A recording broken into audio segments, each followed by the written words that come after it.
Good morning everyone, আমি মৌ অধিকারী। আর এটা আমার 3 নম্বর ভিডিও। আজকে এখন সকাল 8:30। আজকে তাপমাত্রা 10 ডিগ্রি, কিন্তু ফিল লাইক 2 ডিগ্রি।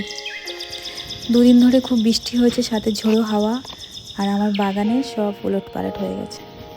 যদি নিজের মনকে খুশিতে রাখতে চাও আর একটা হেলদি জীবনযাপন করতে চাও প্রতিদিনের জন্যে, তাহলে এই গার্ডেনিং হলো একটা বেস্ট থেরাপি আমাদের জন্য। ঈশ্বর চায় তার প্রত্যেকটা সন্তান যেন খুশিতে থাকে, তার জন্য আমাদেরকে গার্ডেন উপহার দিয়েছে। আর আমিও তাই, আমারও খুব ভালো লাগে যখন বাগানে গাছেদের সাথে সময় কাটে, আমার খুব খুব ভালো লাগে। আর এই ছোট ছোট এইগুলো বানিয়েছি নিজেকে খুশি রাখার জন্য। এগুলো পড়ে থাকা পাথরের ওপর রং করে বানিয়েছি ছোট ছোট পাখি। আর আমার এই যে ফুল গাছে সবে কলা বেরিয়েছে, টমেটো গাছে ফুল হয়েছে, ছোট ছোট টমেটোও বেরিয়েছে।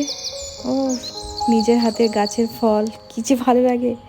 আর বিদেশে এসে চাষ করা, সে তো আলাদাই মজা, তাই না? আমি জানি আমার মতো এরকম প্রচুর মানুষ আছে যারা গাছপালাতেই নিজের হ্যাপিনেস খুঁজে পায়।